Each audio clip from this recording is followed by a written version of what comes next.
अब देखिए, last class में हम आप लोग को प्लैंक्स क्वांटम थ्योरी पढ़ा रहे थे, यही ना? ठीक है, प्लैंक्स क्वांटम थ्योरी से रिलेटेड बहुत सारा क्वेश्चन पूछा जाता है, वो सारा कुछ हम लोग लास्ट क्लास में डिस्कस कर लिए थे। अगर हम प्लैंक्स क्वांटम थ्योरी का बात करें तो प्लैंक्स क्वांटम थ्योरी में आप लोग को क्या क्या बात बताया गया था। प्लैंक्स क्वांटम थ्योरी में मेनली ब्लैक बॉडी रेडिएशन के ऊपर में बात हुआ था, और हम लोग ये देखे थे कि कोई भी ब्लैक बॉडी जो है वो रेडिएशन को एब्जॉर्ब या फिर इमिट करता है, बट क्या वो कंटिन्यूअस फॉर्म में करता है? किस फॉर्म में करता है? फिर डिसकंटिन्यूअस फॉर्म में करता है। ठीक है, और इस डिसकंटिन्यूअस फॉर्म ऑफ एनर्जी को हम लोग किस नाम से बुलाते थे, याद है? क्वांटा। क्या कहते थे? क्वांटा। और अगर ये लाइट के फॉर्म में होगा तो इसको हम लोग क्या कहते हैं? फोटोन्स। ठीक है, लाइट के फॉर्म में होगा तो उसको कहते हैं फोटोन्स। ठीक है, और नहीं तो उसको कहा जाता है क्वांटा। बात क्लियर है? ठीक है, अब आगे सुनिए। नेक्स्ट अगर हम बात करें तो इसके बाद हम आप लोग को क्या बताए थे? एनर्जी ऑफ फोटोन निकालने का बहुत सारा फॉर्मूला बताए थे। एक फॉर्मूला तो ये था, E इज इक्वल टू क्या था? H mu. E is equal to क्या था? H C by lambda. ये दोनों फॉर्मूला से जो एनर्जी निकलता था उसका यूनिट क्या होता था सर? जूल। यूनिट क्या होता था? जूल। और अगर एक से अधिक फोटोन का एनर्जी निकालना है तो इसके लिए फॉर्मूला था E is equal to n h mu या फिर E is equal to n h C by क्या? लैम्डा। ठीक है, ये मोर देन वन फोटोन के लिए है। इसका भी यूनिट वही होगा, आपका जूल होगा। इसका भी यूनिट क्या होगा? जूल। और जहां पे एन क्या चीज को रिप्रेजेंट करता है बच्चों? Number of photon. एन क्या चीज को रिप्रेजेंट करता है? Number of photon. यही है ना? चलो आगे सुनो। अब नेक्स्ट अगर हम एच का बात करें तो एच यहां पे क्या चीज को रिप्रेजेंट करता है? Planck's constant. क्या को? Planck's constant. ठीक है, और इस प्लैंक्स कांस्टेंट का वैल्यू होता है 6.63 into 10 raise to the power -34 joule second. यही है। एक हम तुम लोग का जिंदगी आसान बनाने के लिए फॉर्मूला बताए थे, E is equal to 12,400 divided by lambda, कौन सा यूनिट में? एंगस्ट्रम। ठीक है, इससे भी एक फोटोन का एनर्जी निकलता था, बट यहां से जो एनर्जी निकलता था उसका यूनिट क्या था सर? Electron volt. याद आया कुछ? ठीक है, अब तुम लोग को यह भी बताए थे कि 1 इलेक्ट्रॉन वोल्ट जो होता है वो किसके इक्वल होता है? 1.6 into 10 raise to the power -19 joule. ठीक है, और 1 जूल जो होता है वो कितना इलेक्ट्रॉन वोल्ट के इक्वल होता है? 1 बाई 1.6 इंटू 10 का पावर -19 इलेक्ट्रॉन वोल्ट। यही हम बताए थे। अच्छा, तुम लोग को यहां से हम कुछ और चीज बताए थे, जैसे अगर आपका जूल में है, क्या में है? ठीक है, सॉरी इलेक्ट्रॉन वोल्ट में है, और इलेक्ट्रॉन वोल्ट को अगर तुमको किलो जूल में कन्वर्ट करना है, ठीक है, तो इलेक्ट्रॉन वोल्ट को किलो जूल में बदलने के लिए क्या करना पड़ता है? तो इलेक्ट्रॉन वोल्ट को किलो जूल में बदलने के लिए हम लोग किससे मल्टीप्लाई करते थे, याद है? 96 से। किससे मल्टीप्लाई करते थे? 96 से। बात क्लियर है? ठीक है, तो ये सारा बात हम लोग लास्ट क्लास में देखे हुए थे। अब देखो, कभी कभी ना प्लैंक्स क्वांटम थ्योरी का क्वेश्चन को थोड़ा सा बदलता है, जिससे तुम लोग को कंफ्यूजन क्रिएट हो सकता है, और वो बदलाव क्या आ सकता है और उस तरह का क्वेश्चन को कैसे सॉल्व करेंगे, इसके बारे में हम लोग डिस्कशन करने वाले हैं। ठीक है, तो अब देखना ध्यान से। देखो, कभी कभी यहां पे आयोनाइजेशन एनर्जी से सवाल पूछा जाता है। अब सबसे पहले हम ये समझते हैं कि आयोनाइजेशन एनर्जी एक्चुअली में होता क्या है। देखो, अगर हम बात करें कोई भी एटम का अंदर में, तो एटम के अंदर में न्यूक्लियस होता है, न्यूक्लियस के अंदर में प्रोटॉन और न्यूट्रॉन होता है, और उसके चारों तरफ कौन होता है? इलेक्ट्रॉन, जो कि न्यूक्लियस के चारों तरफ गोल गोल घूमता है कि नहीं घूमता है?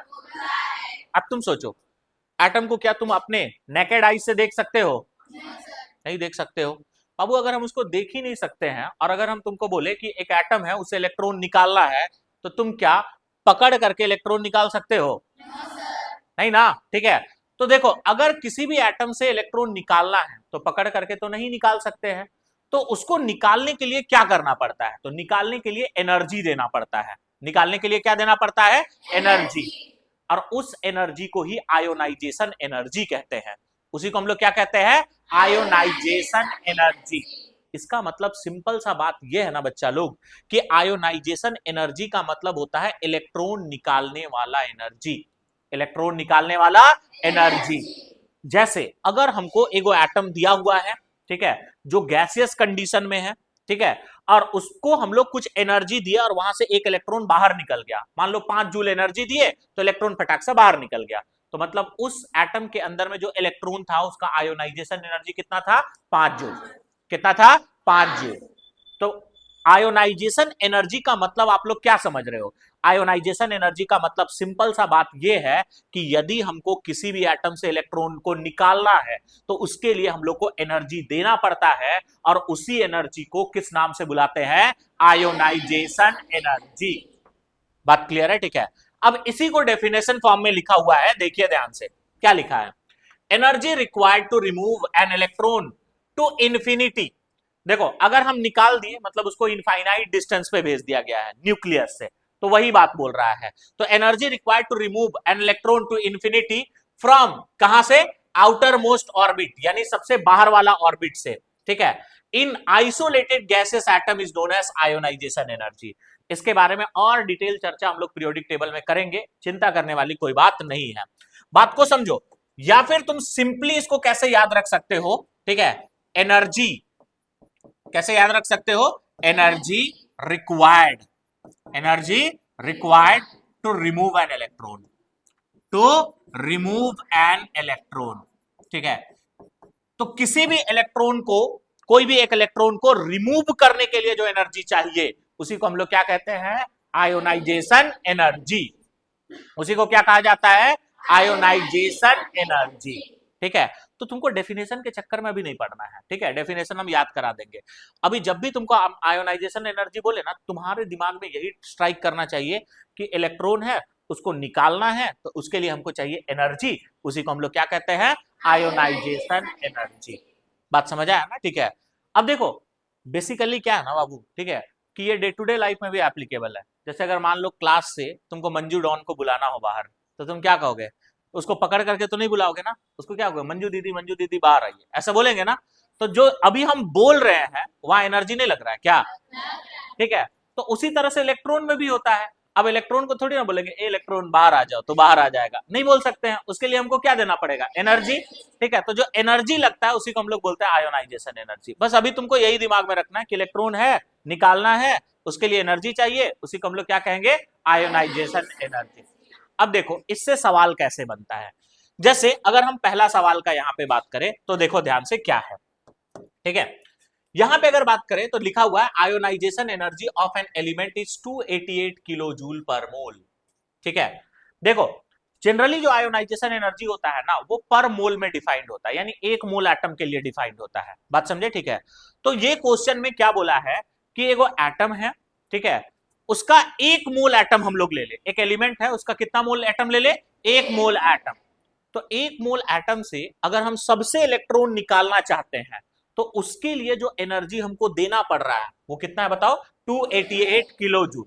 अब एनर्जी देने के लिए कोई ना कोई तो सोर्स चाहिए। ठीक है, तो यहां पे एनर्जी 288 किलो जूल कौन जाकर के देगा? तो फोटोन्स जाकर के देगा। कौन जाकर के देगा? फोटोन्स। और फोटोन्स का मतलब लाइट होता है, हाँ या ना? ठीक है, तो यहां पे बोला है, आगे देखो, कैलकुलेट, क्या बोल रहा है? Calculate wavelength of photon required to just ionise the element. कहने का मतलब यह है कि अगर एक एलिमेंट है, इसका ionisation energy 288 kilo joule per मोल है, ठीक है, तो उस एलिमेंट से अगर हम इलेक्ट्रॉन निकालने के लिए फोटोन को यूज करें तो कितना वेवलेंथ वाला फोटोन को यूज करें कि वहां से इलेक्ट्रॉन बाहर निकल जाएगा। ठीक है, क्योंकि एनर्जी देने के लिए अभी हम किसका यूज कर रहे हैं? फोटोन्स का। बात क्लियर है? ठीक है, क्वेश्चन यही है जो तुम पहले पढ़े थे ना, वही सेम कहानी है। यहां पे भी क्वेश्चन का मेन मकसद क्या है पता है? एनर्जी तुमको दिया हुआ है और तुमको वेवलेंथ निकालने बोल रहा है। बस यहां पे एक अच्छा सा कहानी बनाया कि एक एलिमेंट है जिसका आयोनाइजेशन एनर्जी ये है, तो बताओ उसके लिए जो वेवलेंथ चाहिए उसका जो फोटोन चाहिए उसका वेवलेंथ क्या होगा। तो बस यहाँ पे कहानी बनाया हुआ है और कुछ नहीं किया हुआ है। ठीक है, अब आराम से यहाँ पे पढ़ो, देखना क्या है। आयोनाइजेशन एनर्जी यानी ये बेसिकली तुमको क्या दिया हुआ है बताओ? एनर्जी दिया हुआ है, जो कि कितना है बताओ? 288 किलो जूल पर मोल, पर सेकेंड नहीं, पर मोल। कैलकुलेट वेवलेंथ ऑफ फोटोन, यानी हमें लैम्डा निकालना है ना जी।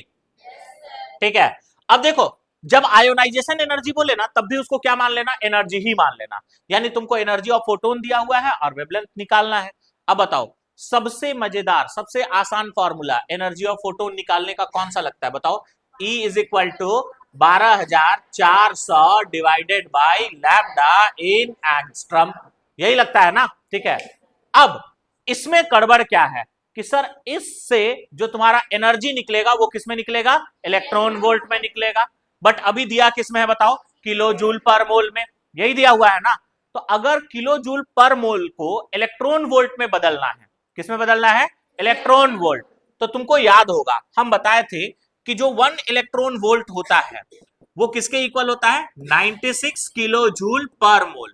यानी अगर इलेक्ट्रॉन वोल्ट को किलो जूल पर मोल में बदलना है तो 96 से मल्टीप्लाई करते हैं ना।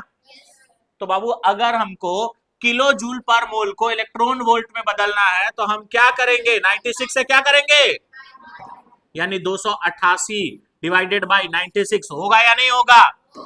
अब बाबू ये अगर काटना चाहो तो ये 3 बार में कटेगा कि नहीं कटेगा, यानी इलेक्ट्रॉन वोल्ट में एनर्जी कितना है बताओ, 3 इलेक्ट्रॉन वोल्ट है या नहीं है। तो अब यहां पे तुम 288 को रखोगे कि 3 को रखोगे, बताओ तो। 3 को रखेंगे क्योंकि इस फॉर्मूला में जो एनर्जी चाहिए वो इलेक्ट्रॉन वोल्ट में चाहिए। इलेक्ट्रॉन वोल्ट को किलो जूल में बदलने के लिए 96 से मल्टीप्लाई करते थे, तो इलेक्ट्रॉन वोल्ट को सॉरी किलो जूल को इलेक्ट्रॉन वोल्ट में बदलने के लिए 96 से डिवाइड करेंगे कि नहीं करेंगे, करेंगे। तो अब यहां पे अगर तुम बात करोगे तो क्या आ जाएगा, देखो एनर्जी इज इक्वल टू 12,400, यही आ जाएगा ना, ठीक है। सॉरी एनर्जी यहां पे कितना रख लेंगे, 3 is equal to 12,400 divided by lambda, कौन सा यूनिट में, एंगस्ट्रम। हमको लैम्डा ही निकालने बोल रहा है ना जी। अब लैम्डा इन एंगस्ट्रम का अगर बात करोगे तो क्या आ जाएगा, देखो 12,400 डिवाइडेड बाई क्या हो जाएगा बोलो, 3। तो यहाँ पे आएगा 3 एका 3, 3 चौके 12, 3 एका 3, ठीक है।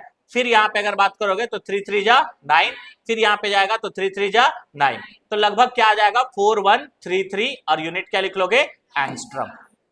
बात समझ आया ना, ठीक है। तो इस तरह से, तो देखो मेन मकसद क्या है कि अगर मान लो कभी तुमको आयोनाइजेशन एनर्जी दे करके वेवलेंथ निकालने बोले तो घबराना नहीं, आयोनाइजेशन एनर्जी को क्या मान लेना, एनर्जी, और सेम जो पहले तरीका करते थे वही करोगे तो आराम से वेवलेंथ मिल जाएगा। बात क्लियर हुआ, ठीक है।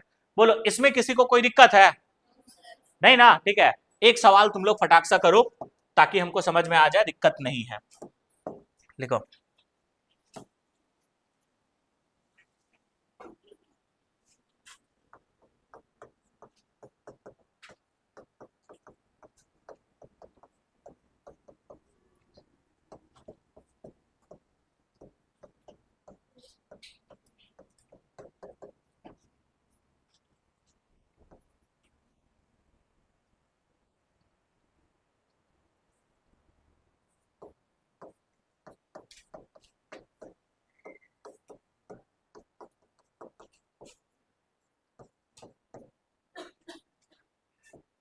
Find out wavelength of photon required to just ionize the element.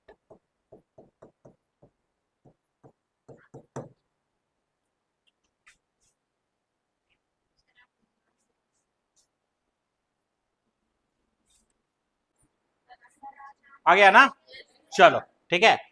ये भी उसी तरह का सवाल था बाबू, बस आयोनाइजेशन एनर्जी दे करके तुम लोग को परेशान करने का कोशिश किया गया।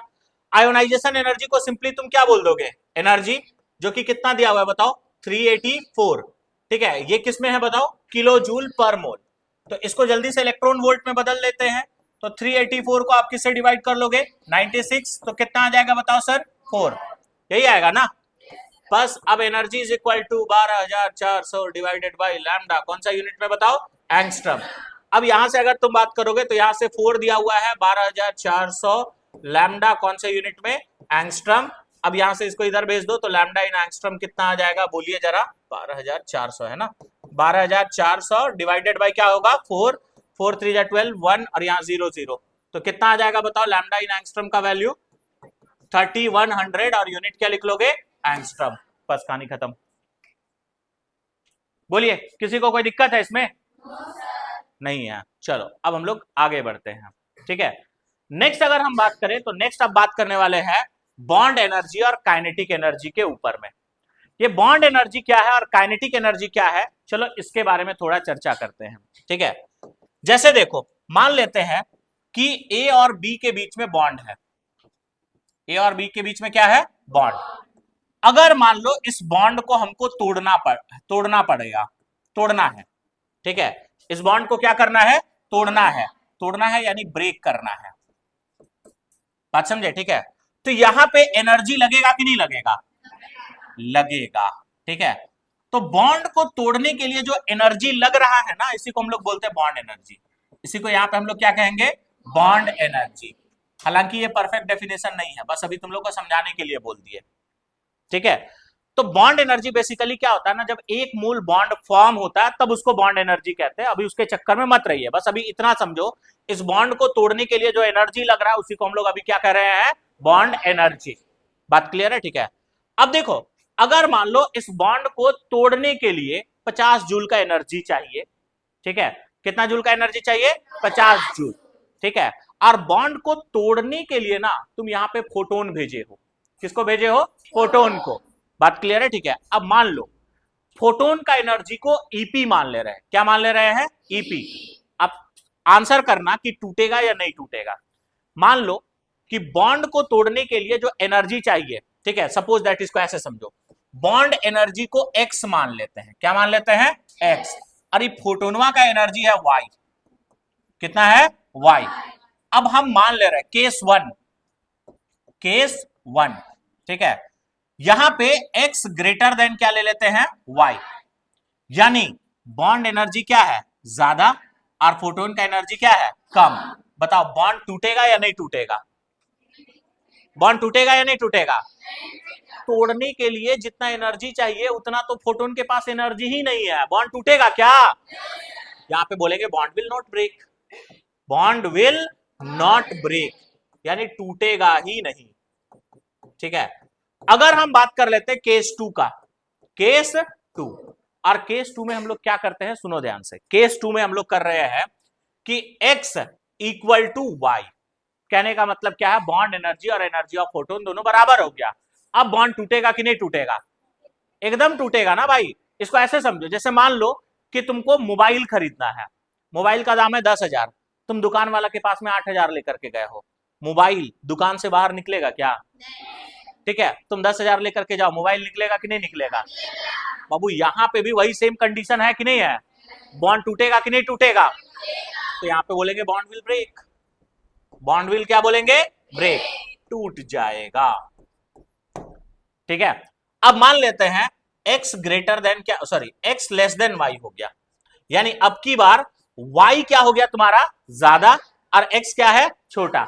यानी तोड़ने के लिए जिसको भेज रहे हैं उसके पास, ठीक है, ज्यादा एनर्जी है, और तोड़ने के लिए जितना, मतलब बेसिकली तोड़ने के लिए जितना एनर्जी चाहिए उससे ज्यादा एनर्जी फोटोन के पास में है। बताओ इस केस में बॉन्ड टूटेगा कि नहीं टूटेगा, ठीक है। अब इसको समझो ऐसे, बॉन्ड तो टूट गया, बताओ एनर्जी बचेगा कि नहीं बचेगा। अब मान लो तुमको घर से मोबाइल खरीदना है 10,000 का, और गलती से पापा दे दिए 12,000, ठीक है, या 15,000 मान लेते हैं, क्या करोगे, 10,000 का मोबाइल खरीदोगे, उसके बाद कहोगे भैया वो वाला ईयरबड भी दिखा देना, ठीक है, वो भी ले लेंगे, ठीक है।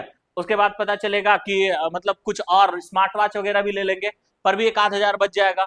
उसके बाद कहोगे दोस्तों को मोबाइल का पार्टी भी दे दिए, ठीक है। तो बेसिकली क्या हो रहा है कि तोड़ने के बाद, मतलब मोबाइल खरीदने के बाद जो भी पैसा आ रहा है उसको तुम एक्स्ट्रा चीजों में यूज कर रहे हो।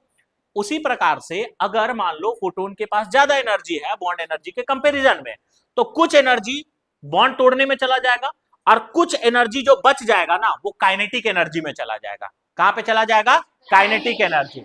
मतलब क्या होगा कि बॉन्ड टूटेगा, साथ ही साथ एटम क्या करना शुरू करेगा, मूव करना शुरू करेगा, ठीक है। तो बॉन्ड एनर्जी और काइनेटिक एनर्जी का कॉन्सेप्ट तुमको समझ में आ रहा होगा। यानी बॉन्ड तोड़ने के बाद अगर मान लो फोटोन के पास जो एनर्जी है वो बॉन्ड एनर्जी के बराबर है तो सिर्फ बॉन्ड टूटेगा, बट अगर उसके पास ज्यादा है तो बॉन्ड टूटने के साथ जो बाकी एनर्जी बच जाता है उसी को हम लोग क्या कहते हैं, काइनेटिक एनर्जी। तो काइनेटिक एनर्जी बॉन्ड एनर्जी के केस में किसको कहा जाता है, तोड़ने के बाद जो एनर्जी बचेगा उसी को हम लोग क्या कहेंगे, काइनेटिक एनर्जी। यानी यहां पे बॉन्ड जो है वो टूटेगा, बॉन्ड विल क्या कहेंगे, ब्रेक, टूटेगा, और साथ ही साथ जो रिमेनिंग एनर्जी है, remaining will be converted, will be क्या, कन्वर्टेड इनटू कौन सा एनर्जी, काइनेटिक एनर्जी। और रिमेनिंग जो है वो किसमें कन्वर्ट हो जाएगा, काइनेटिक एनर्जी में कन्वर्ट हो जाएगा। बात समझ आया, ठीक है। अब इसका क्वेश्चन देखो कैसे देता है, सेम यहां पे भी वही तुमको बेवकूफ बनाने का कोशिश करेगा। पिछला वाला क्वेश्चन में तुमको क्या किया था, आयोनाइजेशन एनर्जी दे करके वेवलेंथ निकालने बोला था ना। अब देखना बॉन्ड एनर्जी वगैरह दे करके तुमसे क्या बोलेगा, वेवलेंथ निकालने के लिए या फिर तुमको बॉन्ड एनर्जी कैलकुलेट करने के लिए देगा। देखो क्वेश्चन क्या बोला है, ध्यान से देखो। क्वेश्चन बोल रहा है bond energy of a substance is 384 kilo joule per mole. बात क्लियर है, ठीक है। आगे बोल रहा है कैलकुलेट वेवलेंथ ऑफ फोटोन, ठीक है, required to break the bond of the substance. एक बात बताओ जी, मतलब हमको वही फोटोन चाहिए ना जो कितना जूल एनर्जी प्रोड्यूस कर सके, 384 किलो जूल पर मोल एनर्जी प्रोड्यूस कर सके। तो बेसिकली सवाल यही पुराना वाला जैसा नहीं है, यहां पे तुमको दिया हुआ है बॉन्ड एनर्जी, यही दिया हुआ है ना, जो कि कितना है बता तो, 384 किलो जूल पर मोल, ठीक है। अब यहां से तुमको बोला है वेवलेंथ निकालने के लिए, क्या निकालने बोला है, वेवलेंथ। अगर हमको बॉन्ड को तोड़ना है, यहां पे ये नहीं ना बोला कि हमको काइनेटिक एनर्जी चाहिए, ये सब वाला सीन तो नहीं बोला है, बस क्या बोला, बॉन्ड को तोड़ना है। तो अगर बॉन्ड को हमको तोड़ना है, मतलब जो बॉन्ड एनर्जी होगा वो डायरेक्टली एनर्जी ऑफ फोटोन के इक्वल होगा कि नहीं होगा, ठीक है। मतलब अगर फोटोन का एनर्जी 384 हो जाए, ठीक है, उस केस में बॉन्ड टूटेगा कि नहीं टूटेगा, टूटेगा। यानी ये जो 384 किलो जूल पर मोल है, इसको एनर्जी ऑफ फोटोन मान सकते हैं कि नहीं मान सकते हैं, ठीक है। अब तुम्हारे लिए जो सबसे आसान फॉर्मूला है वो इलेक्ट्रॉन वोल्ट वाला है, तो इसको जल्दी से इलेक्ट्रॉन वोल्ट में बदल दो। तो इसको इलेक्ट्रॉन वोल्ट में अगर बदलोगे तो किससे डिवाइड करना होगा, 96, ये कितना बार में कटेगा, 4। अब तुमको यहां से एक फोटोन कितना एनर्जी प्रोड्यूस करना चाहिए ये पता चल गया, ठीक है, तुमको फॉर्मूला पता है। तो एनर्जी इज इक्वल टू क्या करोगे बोलो, 12400 डिवाइडेड बाई लैम्डा, कौन सा यूनिट में, एंगस्ट्रम। तो यहां से 4 हो जाएगा, यहाँ पे आ जाएगा 12400। और लैम्डा इन एंगस्ट्रम का अगर बात करें तो लैम्डा इन एंगस्ट्रम हमको निकालना है।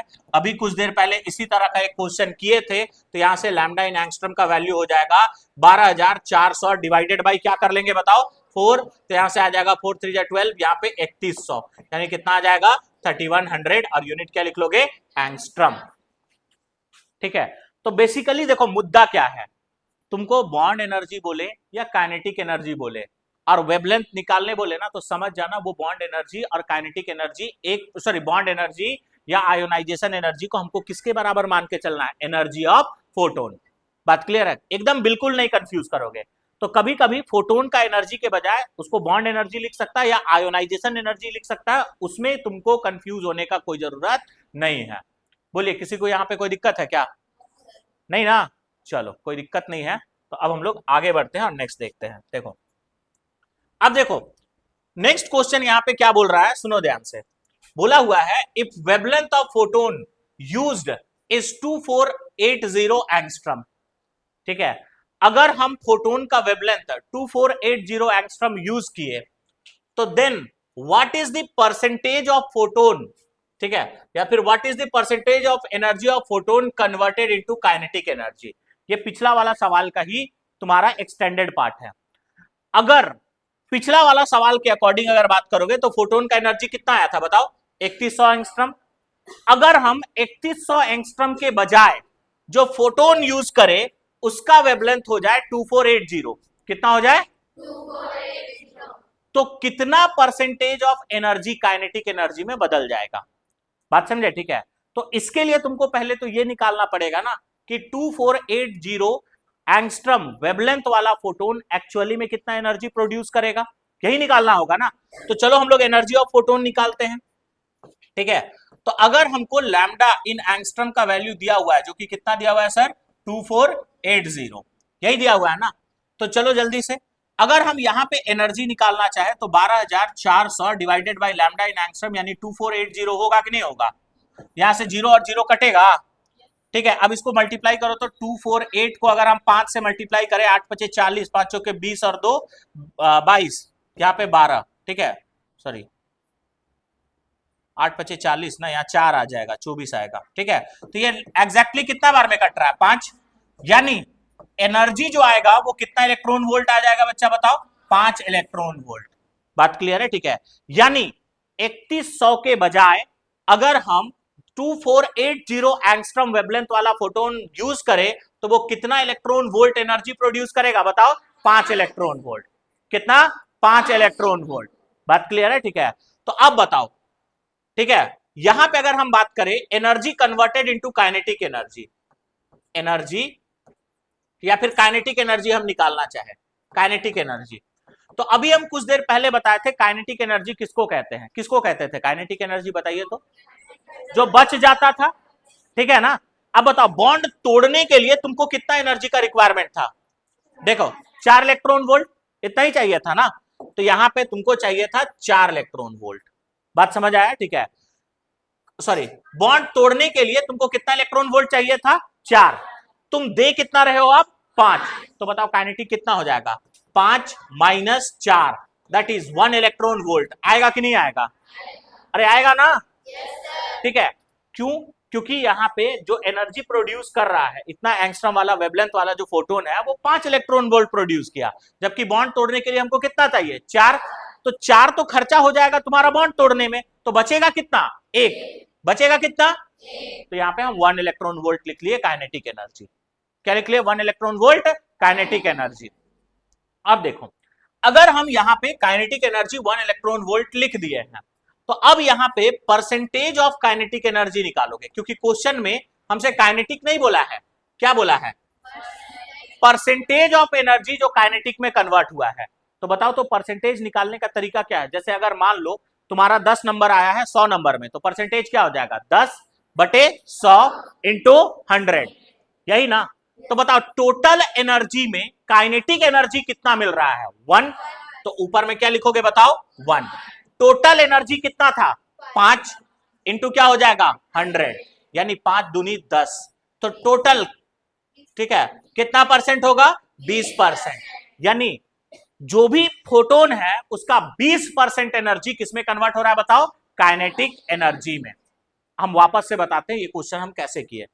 क्वेश्चन बोला कि पिछला वाला में अगर हम फोटोन का वेवलेंथ को बदल दे, ठीक है, वैसे तो फोटोन का वेवलेंथ आया था 3100 एंगस्ट्रॉम, बट अगर हम फोटोन का वेवलेंथ को कर दे घटा करके 2400 क्या 80, तो बताओ उस केस में कितना एनर्जी, कितना परसेंटेज ऑफ एनर्जी काइनेटिक में बदलेगा।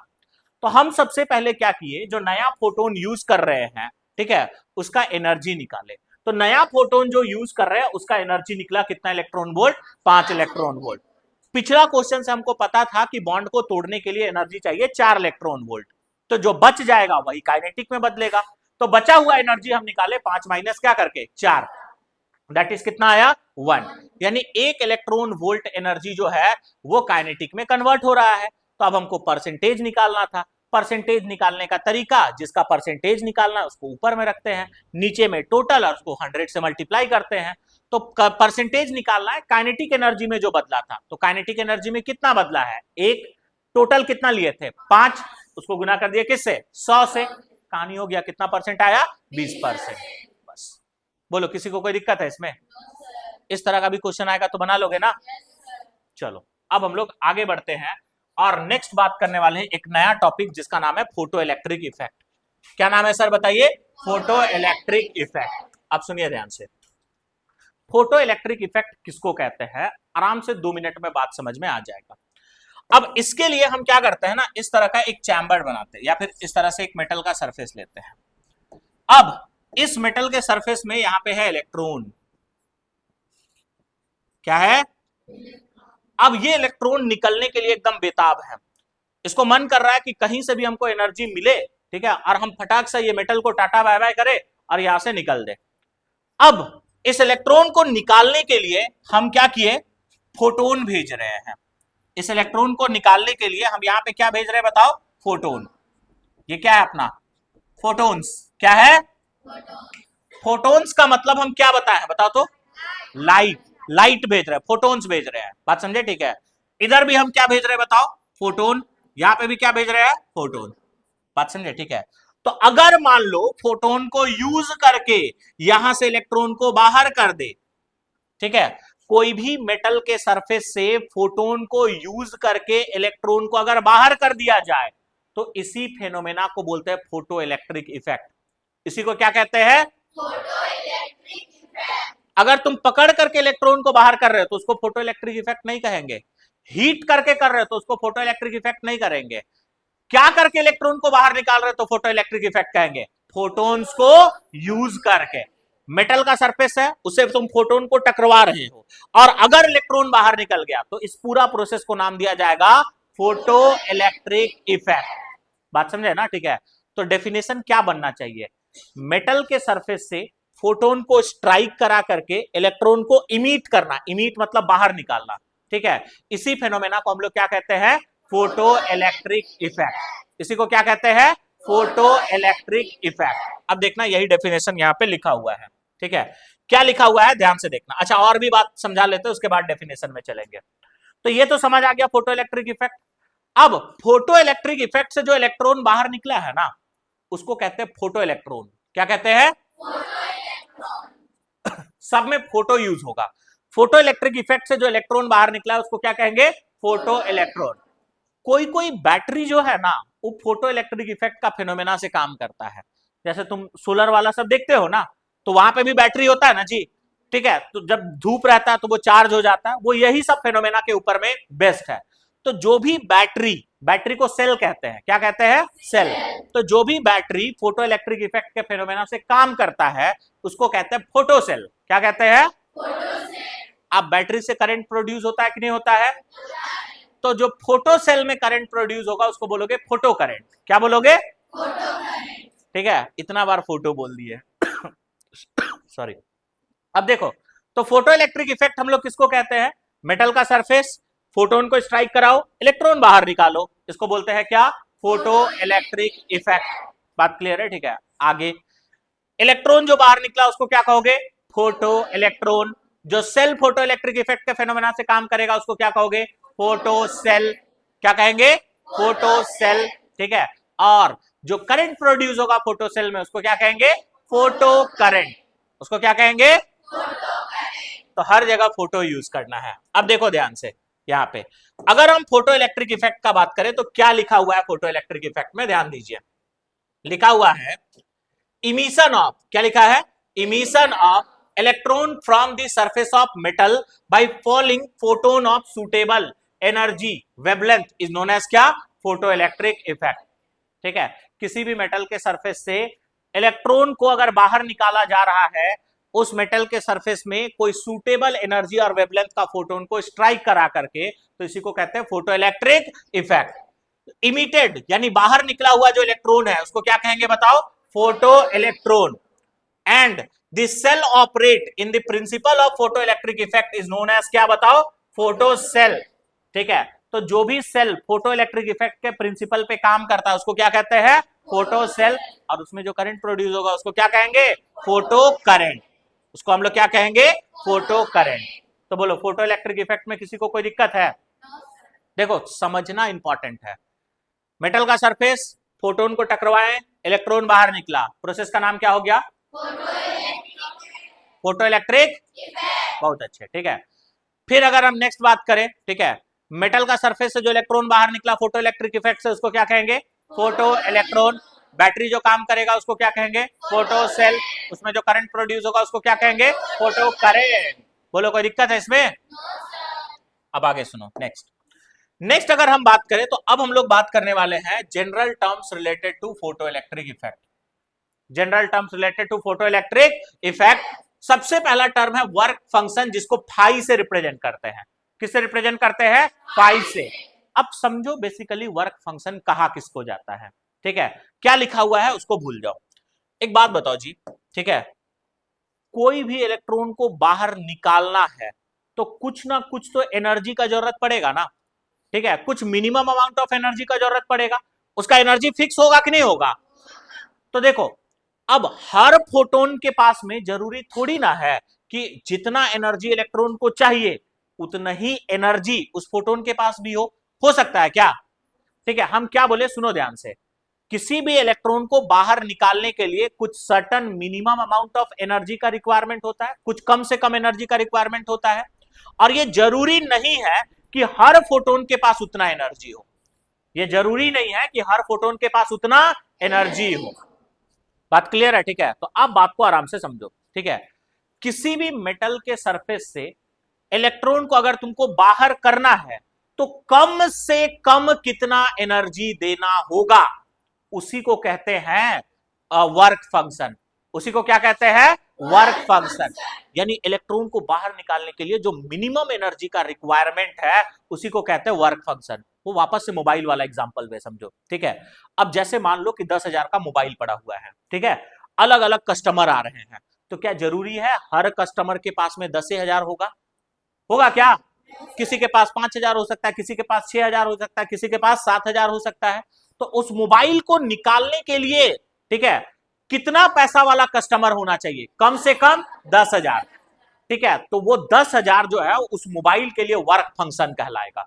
उसी तरह से एक इलेक्ट्रॉन है, अगर उसको निकालने के लिए हमको 5 इलेक्ट्रॉन वोल्ट का एनर्जी चाहिए, तो अलग अलग इलेक्ट्रॉन के, अलग अलग फोटोन के पास अलग अलग टाइप का एनर्जी होगा। किसी के पास 3 होगा, किसी के पास 4 होगा, किसी के पास 2 होगा, बट कम से कम कितना एनर्जी वाला फोटोन उसको निकाल सकता है? 5।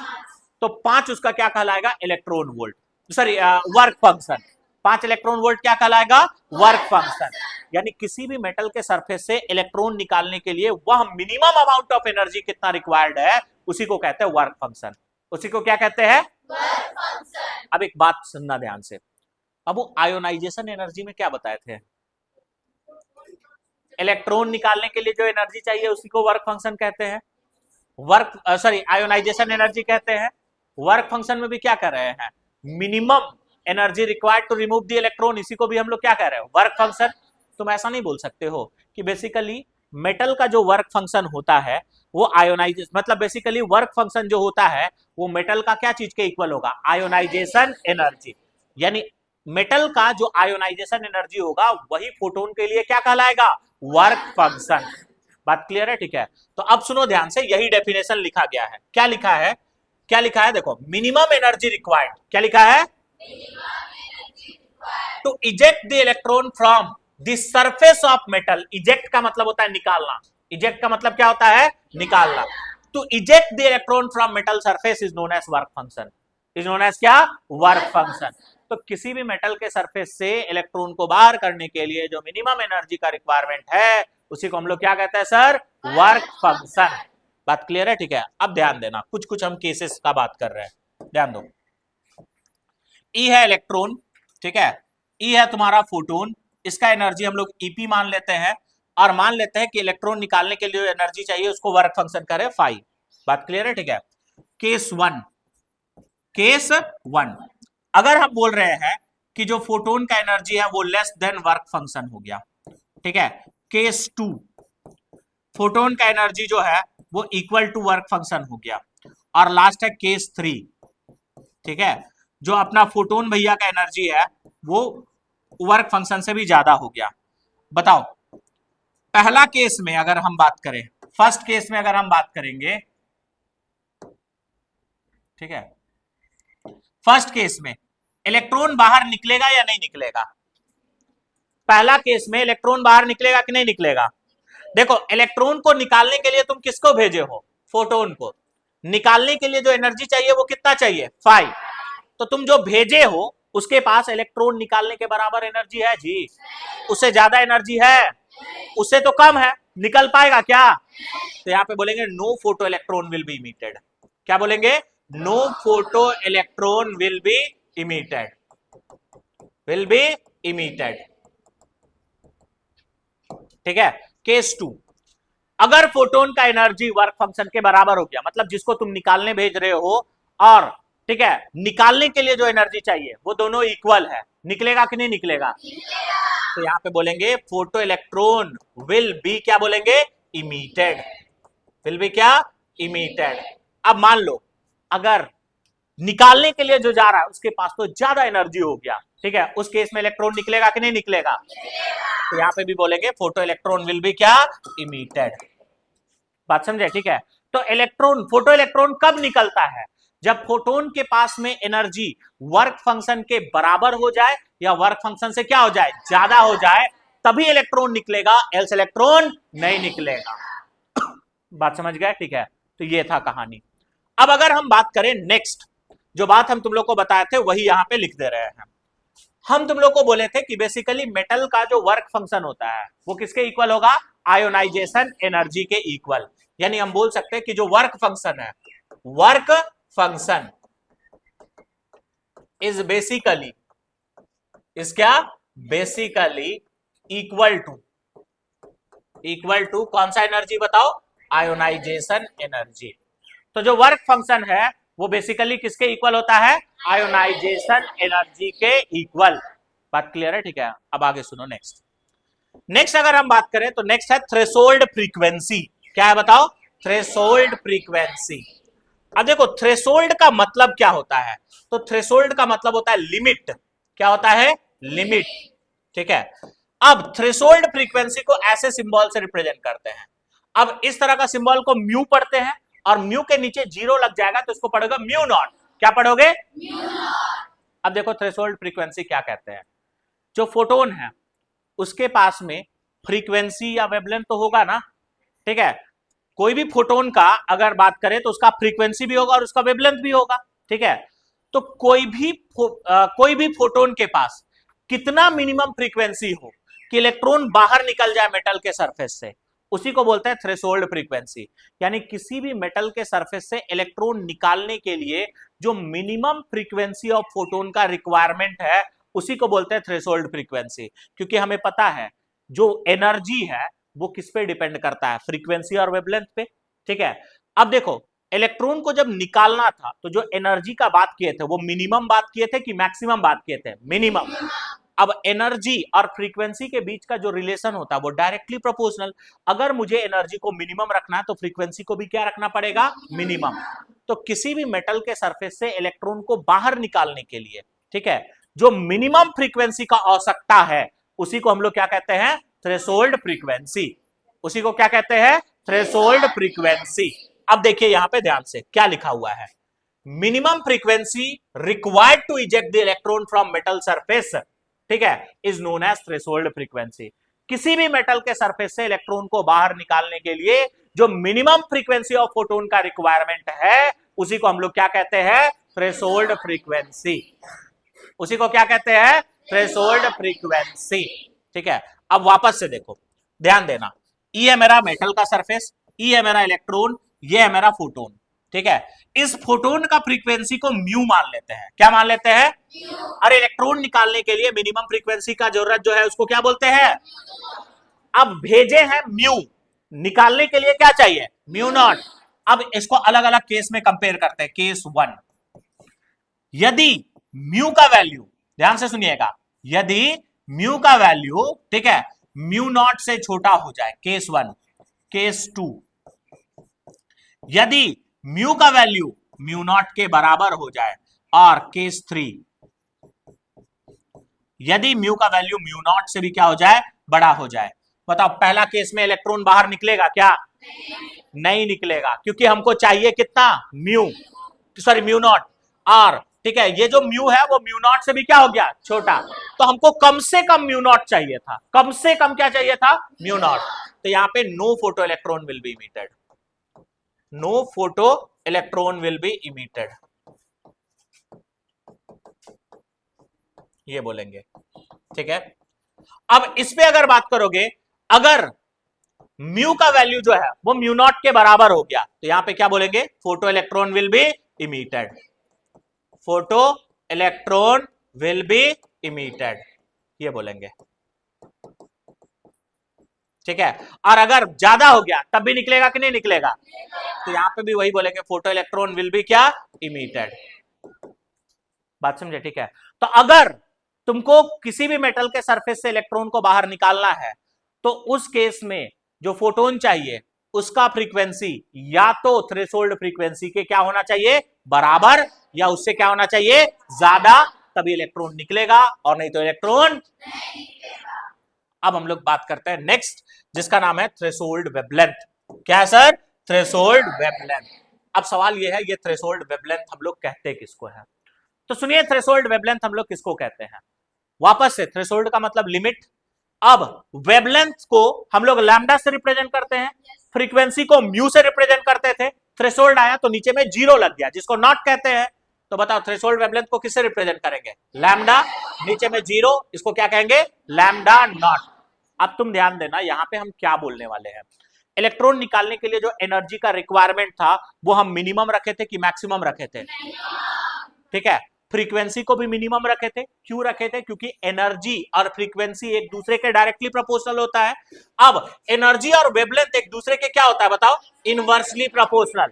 अब एकदम सोच समझ के आंसर करना बाबू, अगर मुझे एनर्जी को मिनिमम रखना है, क्या रखना है, तो वेवलेंथ को क्या रखना होगा, तो मैक्सिमम कितना वेवलेंथ का फोटोन, ठीक है, मेटल के सरफेस पे टकराएगा जिससे इलेक्ट्रॉन बाहर निकल जाएगा, उसी मैक्सिमम वेवलेंथ को बोलते हैं थ्रेशोल्ड वेवलेंथ। उसी को क्या कहते हैं, थ्रेशोल्ड वेवलेंथ। यहां वेवलेंथ में मैक्सिमम का बात क्यों हो रहा है, बात समझ में आया ना, क्योंकि एनर्जी और वेवलेंथ के बीच में कैसा रिलेशन है, डायरेक्टली कि इनवर्सली। एनर्जी हम मिनिमम रखते हैं, इसीलिए वेवलेंथ को क्या रखते हैं। अब पढ़ो यहां पे ध्यान से क्या बोला है, maximum wavelength required to eject the electron from the surface of, क्या बोला है, metal is known as threshold wavelength. किसी भी मेटल के सरफेस से इलेक्ट्रॉन को बाहर निकालने के लिए मैक्सिमम कितना वेवलेंथ का फोटोन चाहिए, उसी को बोलते हैं थ्रेशोल्ड वेवलेंथ। अब तुम लोग ध्यान से सुनना और आंसर करना, ठीक है। चलो अब देखो, अब हम लोग वापस से यहाँ पे क्या करते हैं, ठीक है, एक मेटल का सरफेस लेते हैं, यहां पे ले लेंगे इलेक्ट्रॉन, ये तुम्हारा फोटोन आ रहा है, इसका वेवलेंथ को क्या मान लेंगे, लैम्डा, और निकालने के लिए मैक्सिमम कितना चाहिए, लैम्डा नॉट। अब 3 केस ले लेते हैं। केस 1, पहला केस, लैम्डा का जो वैल्यू है वो तुम्हारा लेस देन लैम्डा नॉट आ जाए। केस 2, लैम्डा इक्वल टू क्या होगा, lambda naught. Case 3, lambda greater than lambda naught, ठीक है। अब बताओ इस केस में इलेक्ट्रॉन बाहर निकलेगा कि नहीं निकलेगा, पक्का, इस केस में इलेक्ट्रॉन बाहर निकलेगा। अब सुनो ध्यान से बाबू, यहां पे वेवलेंथ इनवर्सली प्रोपोर्शनल होता है। सुनो, तुम जैसे लैम्डा नॉट से एनर्जी वेवलेंथ को और कम करोगे ना, तो वेवलेंथ को कम करोगे तो एनर्जी तो और बढ़ेगा ना जी, ठीक है। अब एनर्जी कहां से बढ़ेगा, वर्क फंक्शन से बढ़ेगा, और वर्क फंक्शन से अगर ज्यादा एनर्जी हो जाएगा तो ऐसे भी इलेक्ट्रॉन बाहर निकलेगा कि नहीं निकलेगा। तो वेवलेंथ के केस में ये बात याद रखना, अगर वेवलेंथ थ्रेशोल्ड वेवलेंथ से कम है मतलब 100% इलेक्ट्रॉन बाहर निकलेगा, तो यहां से बोलेंगे photo electron will be emitted, photo electron will be emitted, will B क्या, इमिटेड। यहां पे अगर बात करोगे जब बराबर है, तो बराबर में तो कोई सीन ही नहीं है, यहां पे भी बोलोगे फोटो इलेक्ट्रॉन विल बी क्या, इमिटेड। देखो अब ज्यादा होने से क्या होगा, वेवलेंथ को अगर तुम ज्यादा कर दोगे तो एनर्जी और क्या करेगा, घटेगा। सोचो, थ्रेशोल्ड वेवलेंथ से एनर्जी ज्यादा होना मतलब थ्रेशोल्ड वेवलेंथ से वेवलेंथ ज्यादा होना मतलब एनर्जी का घटना, और एनर्जी कहां से घटना शुरू करेगा, वर्क फंक्शन से, और वर्क फंक्शन से एनर्जी और कम होगा तो इलेक्ट्रॉन बाहर निकलेगा क्या, नहीं निकलेगा। तो ये एक स्पेशल केस है, यहां पे थोड़ा कंफ्यूजन होता है, इसलिए ध्यान रखिएगा। बात क्लियर है, ठीक है। तो यहां तक हम लोग क्या क्या देखें, फोटो इलेक्ट्रिक इफेक्ट समझ गए, इलेक्ट्रॉन बाहर निकालना फोटोन को टकरा करके। वर्क फंक्शन किसको कहते हैं, मिनिमम एनर्जी इलेक्ट्रॉन निकालने के लिए। थ्रेशोल्ड फ्रीक्वेंसी क्या कहते हैं, मिनिमम फ्रीक्वेंसी ऑफ फोटोन। और थ्रेशोल्ड वेवलेंथ में क्या कहा जाता है, मैक्सिमम वेवलेंथ ऑफ फोटोन कितना चाहिए इलेक्ट्रॉन को बाहर निकालने के लिए। बोलो इसमें कोई दिक्कत है। चलो अब हम लोग आगे बात करते हैं और नेक्स्ट देखने वाले हैं रिलेशन बिटवीन, देखो क्या देखने वाले हैं, relation between work function, threshold frequency and threshold wavelength. तो थ्रेशोल्ड फ्रीक्वेंसी, थ्रेशोल्ड वेवलेंथ और वर्क फंक्शन के बीच का क्या रिलेशन है, सुनो। पहला रिलेशन तो स्पीड ऑफ लाइट से मिल जाएगा। पहला रिलेशन तुम ऐसे लिख सकते हो, C is equal to mu nought into क्या लिख सकते हो, lambda nought. C is equal to mu nought into क्या लिख सकते हो, लैम्डा नॉट। बाबू अगर हमको म्यू नॉट निकालना है तो C बाई क्या हो जाएगा, बोलो लैम्डा नॉट। और अगर लैम्डा नॉट निकालना तो C बाई क्या हो जाएगा, म्यू नॉट। C में कोई बदलाव नहीं है, जो पहले था अब भी वही रहेगा। C यानी स्पीड ऑफ लाइट, इसका वैल्यू होगा 3 × 10⁸ मीटर पर सेकेंड, ठीक है। अब अगर तुमको वर्क फंक्शन निकालना है, क्या निकालना है, वर्क फंक्शन, तो इसका पहला फॉर्मूला होता है h म्यू नॉट। क्या होता है, h म्यू नॉट, ये पहला फॉर्मूला हो गया। दूसरा फॉर्मूला वर्क फंक्शन का, म्यू नॉट के जगह में C बाई लैम्डा नॉट लिख सकते हैं कि नहीं लिख सकते हैं। तो दूसरा फॉर्मूला वर्क फंक्शन का होगा hc बाई लैम्डा नॉट। क्या होगा, hc/λ0। तो ये दूसरा फॉर्मूला हो गया। ये दोनों फॉर्मूला से जो वर्क फंक्शन निकलेगा उसका यूनिट होगा जूल। क्या होगा? जूल। और अगर तुमको वर्क फंक्शन इलेक्ट्रॉन वोल्ट में निकालना है तो इसके लिए फॉर्मूला होगा 12400 divided by lambda not in angstrom. Lambda not in कौन सा यूनिट? एंगस्ट्रम। ठीक है। बेसिकली जो तुम्हारा फोटोन का एनर्जी है ना, उसी को यहां पे बदल दिया गया है। जहां जहां फोटोन का एनर्जी था वहां वहां अब क्या आ गया है? वर्क फंक्शन, क्योंकि वो भी एक प्रकार का क्या है? एनर्जी ही है। बात समझे? ठीक है। तो ये कुछ कुछ फॉर्मूला है फोटो इलेक्ट्रिक इफेक्ट में जिसको तुमको याद रखना है। वर्क फंक्शन निकालने का 3 फॉर्मूला याद रखना, एच म्यू नॉट, hc/λ0, और एक है 12400 divided by lambda in angstrom. इससे जो वर्क फंक्शन मिलेगा वो कौन सा यूनिट में मिलेगा बताओ? Electron volt. किसमें मिलेगा? Electron volt. बोलिए, इसमें किसी भी बच्चे को कोई दिक्कत है? अब चलो हम लोग देखते हैं क्वेश्चंस। पहला सवाल यहां पे तुमको दिख रहा होगा, क्या? देखो, if work function of metal is 3.1 electron volt, यदि मेटल का वर्क फंक्शन 3.1 इलेक्ट्रॉन वोल्ट है, देन कैलकुलेट। क्या कैलकुलेट करने बोल रहा है बताओ? Threshold frequency and threshold wavelength. ये क्वेश्चन आप लोग का होमवर्क है। ये क्वेश्चन आप लोग का क्या है? होमवर्क है। ये आप लोग को खुद से बनाना है। तो बेसिकली यहां पे क्या दिया हुआ है, सुनो ध्यान से। हमें वर्क फंक्शन दिया हुआ है, कितना दिया हुआ है बताओ? 3.1 इलेक्ट्रॉन वोल्ट। और आपको किसका किसका वैल्यू निकालना है? म्यू नॉट का वैल्यू, और दूसरा किसका निकालना है? Lambda naught. हम थोड़ा सा हिंट देते हैं ताकि तुम लोग सॉल्व कर लोगे। ठीक है। सबसे पहले तुम लैम्डा नॉट निकालना। सबसे पहले क्या निकालना? Lambda nought. और लैम्डा नॉट निकालने के लिए ये फॉर्मूला यूज करोगे, work function is equal to 12400 divided by lambda nought, कौन सा यूनिट में? एंगस्ट्रम में। तो यहां से तुम्हारा लैम्डा नॉट मिल जाएगा। नेक्स्ट तुम क्या निकालोगे? Mu naught. और म्यू नॉट निकालने के लिए ये फॉर्मूला यूज करोगे, म्यू नॉट इंटू क्या करोगे? Lambda naught. सी का वैल्यू तुमको पता है, लैम्डा नॉट तुम यहां से निकाल लोगे। बस ध्यान ये रखना कि यहां पे लैम्डा नॉट कौन सा यूनिट में है? एंगस्ट्रम। और यहां पे लैम्डा नॉट को कौन सा यूनिट में रखना होगा? मीटर। कौन सा यूनिट में रखना होगा? मीटर। तो बस इतना याद रखना, और इसको सॉल्व करोगे आराम से आंसर आ जाएगा। बात क्लियर है? ठीक है। आगे देखते हैं लास्ट कॉन्सेप्ट, जो कि है kinetic energy of photo electron. क्या बताओ? Kinetic energy of photo electron. अब देखो, kinetic energy of photo electron हम लोग किसको कहते हैं? ये बॉन्ड एनर्जी वाला कॉन्सेप्ट ही है। अगर मान लो इलेक्ट्रॉन निकालने के लिए जो फोटोन भेजे हो उसके पास ठीक वर्क फंक्शन के बराबर एनर्जी है, तो इलेक्ट्रॉन खाली बाहर निकलेगा। और अगर वर्क फंक्शन से ज्यादा है तो इलेक्ट्रॉन बाहर भी निकलेगा और वो मूव भी करेगा। अब मूव कर रहा है मतलब उसमें काइनेटिक एनर्जी डेवलप कर रहा है। तो हम क्या बोल रहे हैं, सुनो ध्यान से। बोल ये रहे हैं कि इफ एनर्जी ऑफ फोटोन, क्या बोल रहे हैं?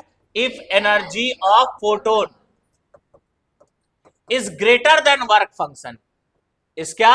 Greater than work function, then work function, then the remaining energy, then the क्या? Remaining energy is converted into, is क्या? Converted into kinetic energy. तो जो बचा हुआ एनर्जी है वही किसमें कन्वर्ट हो जाएगा? Kinetic energy. अब तुम बताओ, kinetic energy of photo electron किसके इक्वल हो जाएगा? एकदम बहुत सिंपल है, जो बचा हुआ एनर्जी है उसी को कह रहे हैं। ठीक है। तो बताओ, एनर्जी तुम फोटोन के फॉर्म में दे रहे हो कि नहीं दे रहे हो? एनर्जी लग कितना रहा? वर्क फंक्शन के बराबर। यानी फोटोन का एनर्जी में वर्क फंक्शन को अगर माइनस कर दे तो हमको जो फोटो इलेक्ट्रॉन है उसका काइनेटिक एनर्जी मिलेगा कि नहीं मिलेगा? अब देखो, इस फॉर्मूला को तुम ऐसे भी लिख सकते हो, फोटोन का एनर्जी निकालने का फॉर्मूला एक एच म्यू था कि नहीं था, या फिर hc/λ था या नहीं था? ठीक है। या फिर 12400 divided by lambda in angstrom था या नहीं था? ये सब तुम्हारा एनर्जी ऑफ फोटोन निकालने का फॉर्मूला है। ठीक है। उसी तरह से वर्क फंक्शन निकालने का फॉर्मूला h म्यू नॉट था या नहीं था, या फिर hc/λ0 था या फिर नहीं था? ठीक है। या फिर 12400 divided by lambda not angstrom में, ये है या नहीं है?